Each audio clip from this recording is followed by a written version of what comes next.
अस्मत्गुरुसमारम्भां यतिशेखरमध्यमां लक्ष्मीवल्लभपर्यन्तां वन्दे गुरुपरम्पराम् ஆழ்வார்கள் வாழி அருளிச் செயல் வாழி தாழ்வாதுமில் குறவர்தாம் வாழி ஏழ்வாறுமுய்ய அவர்களுரைத்தவைகள் தாம் வாழி செய்யமறை தன்னுடனே சேர்ந்து.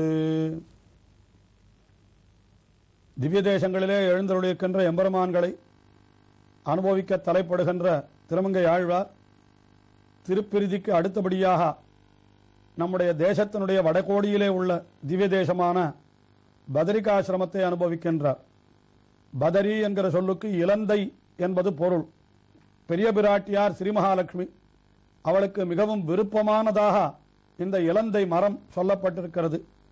ஆயினாலே அந்த இலந்த மரத்தினுடைய அடியிலே எம்பெருமான் எழுந்தருளியிருந்தான் என்கிறபடியினாலே அந்த இடத்திற்கே பதரி என்கிற பெயர் ஏற்பட்டு விட்டது.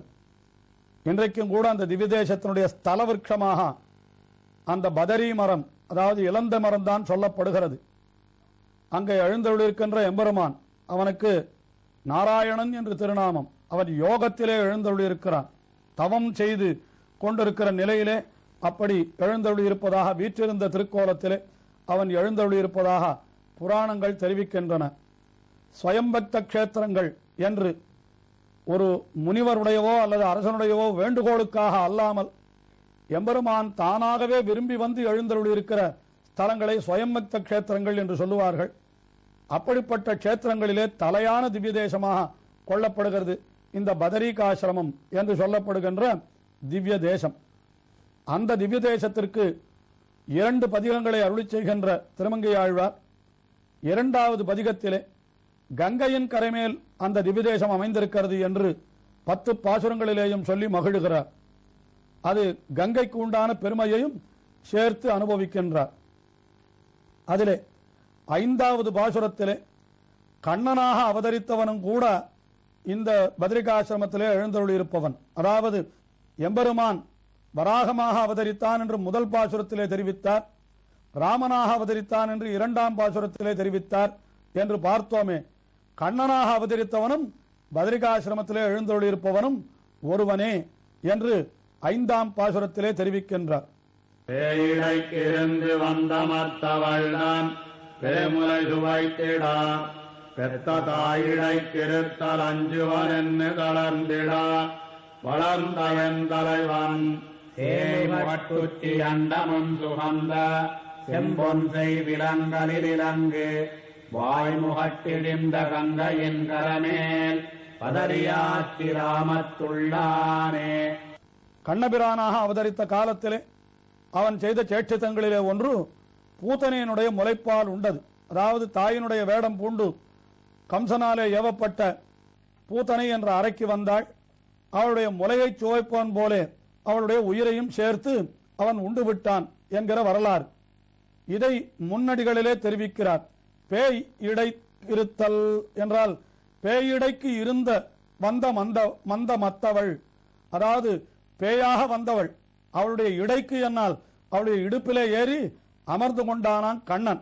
என்ன செய்தான் என்னால் பேய் இடைக்கிருந்து வந்த மத்து அவள்தன் பெருமுலை சுவைத்திடா, அவளுடைய முலையிலே இருக்கக்கூடிய பாலை உண்ணுபவன் போலே அவளுடைய உயிரையும் சேர்த்து உண்டு விட்டான்.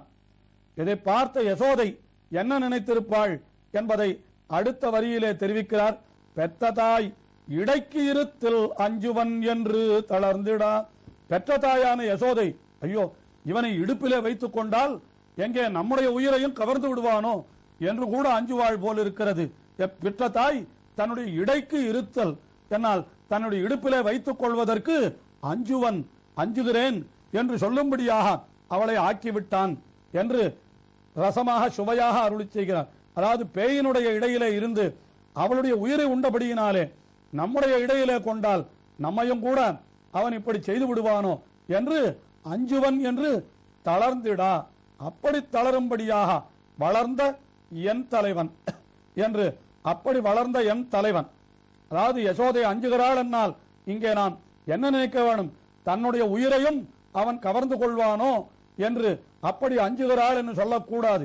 ஏனென்றால் அவள் உயர்ந்த தாய் அல்லவா, ஆயினாலே நம்முடைய பேயினுடைய இடையில இருந்த அவனுக்கு பேராபத்து வந்ததே, நம்முடைய இடையில இருந்தாலும் அவனுக்கு பேராபத்து வந்து விடுமோ என்று அஞ்சினாள் என்று கொள்ளுவது மிகவும் பொருத்தமாக இருக்கும் என்று தோன்றுகிறது. ஆயினாலே அப்படிப்பட்ட அந்த எம்பெருமான் கண்ணபிரான் அவன் எழுந்தருளிருக்கிற இடம் எது என்றால் சேய்முகட்டு உச்சி அண்டமும் சுவந்த செம்பொன் செய் விலங்கல். விலங்கல் என்னால் மலை, செம்பொன் செய் விலங்கல் என்னால் தங்கத்தாலே ஆனதாய் சொல்லப்படுகின்ற புராணங்களிலே சொல்லப்படுகின்ற அந்த மேருமலை. அந்த மேருமலை எப்படிப்பட்டது என்னால் பூமியையும் தாங்கிக் கொண்டிருக்கிறது என்று புராணங்கள் சொல்லுகின்றன. ஆயினாலே அது அண்டமும் சுமந்த செம்பொன் செய் விலங்கு. அது சேய்முகட்டு உச்சி என்னால் அதனுடைய உயர்ந்த உச்சியிலிருந்து இந்த கங்கை பெருகுகிறதாம். வாய்முகட்டு இழிந்த கங்கை என்று அந்த மேருமலையினுடைய உச்சியிலிருந்து அது பெருகுகின்ற கங்கை. அந்த கங்கையினுடைய கரைமேல் பதரியாச்சிராமத்து உள்ளான், அவனை தொழுங்கள் என்று இந்த பாசுரத்திலே தெரிவித்த திருமங்கை ஆழ்வார் அதற்கு அடுத்தபடியாக அடுத்த பாசுரத்திலேயும் என்ன தெரிவிக்கிறார் என்றால் கிருஷ்ணாவதார சரித்திரத்தையே தெரிவிக்கிறார். நப்பெண்ணை பிராட்டிக்காக 7 எருதுகளை அடக்கினான் அல்லவா கண்ணபிரான். அந்த கண்ணபிரான் பத்ரிகாசிரமத்திலே எழுந்தருளி உள்ளான் என்று தெரிவிக்கின்றார். தேரணங்கள் புல் செழுங்கயர் கண்ணிசிரத்தே ஒரு மரத் தொழில் புரிந்து பாரணங்கிலேழும் முன்னடத்தா பனிமுகில் வண்ணனம் பெருமான் காரணம் தன்னால் கடும்புணல் கயத்த கருவர பிளவிடக் குத்தி வாரணம் கொணர்ந்த கங்கையின் கரமேல் வதரியாக்கிராமத்துள்ளானே.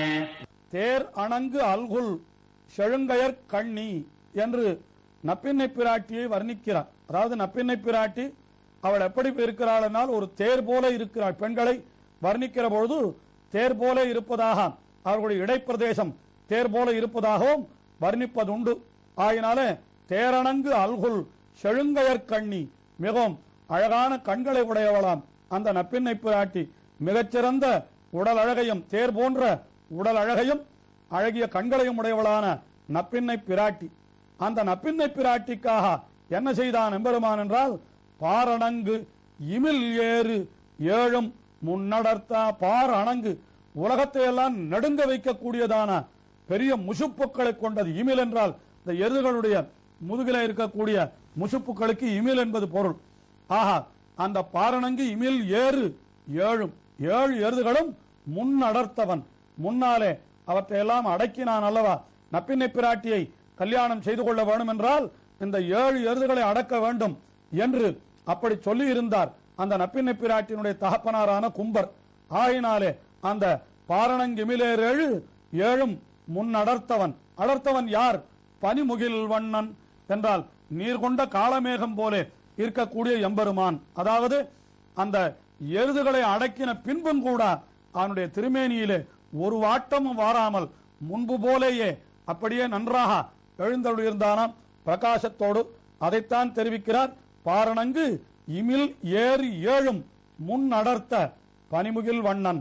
அப்படிப்பட்ட எம்பெருமான், அந்த எம்பெருமான் பத்ரிகாசிரமத்திலே எழுந்தருளியிருக்கிறான்.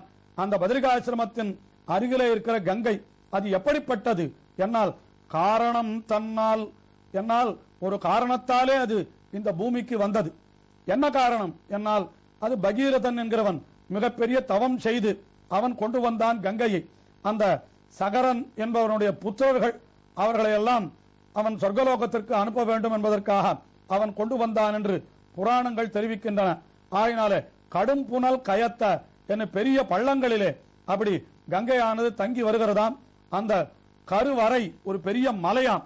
அந்த மலையை பிளவி எழ குத்தி அது ஆகாசத்திலிருந்து பெருகி அப்படி வேகத்தோடு வருகின்ற பொழுதோ அங்கே நடுவிலே ஒரு மலை தடுத்ததாம். அது புராணங்களிலே சொல்லப்பட்டிருக்கிறது.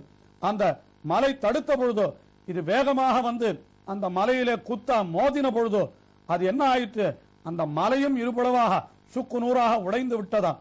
அப்படி கடும்புணல் கயத்த கருவறை பிளவழ குத்தி, அப்படி குத்தியது வாரணம் கொணர்ந்த. அப்படி பெரிய வெள்ளத்தோடு வருகிற பொழுது பெரிய யானைகள் எல்லாம் கூட அந்த வெள்ளத்திலே அடித்துக் கொண்டு வந்தன. வாரணம் யானை, வாரணம் கொணர்ந்த யானைகளையும் கொணர்ந்த கங்கையின் கரை மேல் என்று இப்படி ஒரு பொருள் அருளி செய்த பெரியவாச்சான் பிள்ளை புராணத்தில் இருக்கக்கூடிய இன்னொரு விஷயத்தையும் தெரிவிக்கின்றார். அதாவது கங்கையானது பெருகி வருகின்ற பொழுது குறுக்கே ஒரு பெரிய மலை தடுத்தது. உடனே அவன் மறுபடியும் தவம் செய்து இந்திரனை வேண்டினான். உடனே இந்திரன் தன்னுடைய ஐராவதம் என்கிற யானையை இட்டு அந்த மலையை பிளக்கச் செய்தானான். ஆஹா, ஐராவதமாகிற ஆணை மலையை பிளந்தபடியினாலேதான் கங்கையானது மேலே பெருகியது என்கிறபடியினாலே வாரணம் கொணர்ந்தா என்கிறதுக்கு, அதாவது ஐராவதமான யானையாலே கொண்டு வரப்பட்ட கங்கை என்று அப்படியும் பொருள் கொள்ளலாம் என்று காண்பிக்கிறார் பெரியவாச்சான் பிள்ளை. ஆஹா, அப்படி வாரணம் கொணர்ந்த கங்கையின் கரைமேல் வதரியாச்சிராமம், அந்த திவ்ய தேசத்திற்கு உண்டான திருப்பெயர் பதரிகாசிரமம் என்று இலந்தை மரங்களாலே சூழப்பட்ட ஆசிரமம் அது. அப்படிப்பட்ட வதரியாச்சிராமத்து உள்ளான். ஆஹா, இப்படி அந்த 7 எருதுகளை அடக்கி நப்பின்னை பிராட்டியை மனம் புணர்ந்தவன் எழுந்தருளி இருக்கிற திவ்ய தேசம்தான் இந்த பதரிகாசிரமம் என்று அந்த பதரிகாசிரமத்தினுடைய பெருமையை தெரிவித்து, அந்த பதரிகாசிரமத்தை நீங்கள் எல்லோரும் போய் சேவியுங்கள், அதிலேயும் நீங்கள் முற்றமுற்று கோல் துணையா ஆவதற்கு முன்னாமே போய் சேவியுங்கள் என்று முன் பதிகத்திலேயே தெரிவித்தார் அல்லவா, அதையும் சேர்த்து இந்த பதிகத்திலே நாம் கொள்ளலாம். இப்படிப்பட்ட பதரிகாசிரமத்தை இன்னும் பாசுரங்களாலே அனுபவிக்கின்றார் திருமங்கை ஆழ்வார். தொடர்ந்து அவருடைய அனுபவத்தை செய்வோம். பதரிகாசிரமத்தையும் அந்த கங்கையினுடைய பெருமையையும் நாம் தொடர்ந்து பேசி கழிப்போம். திருமங்கை ஆழ்வார் திருவடிகளே சரணம்.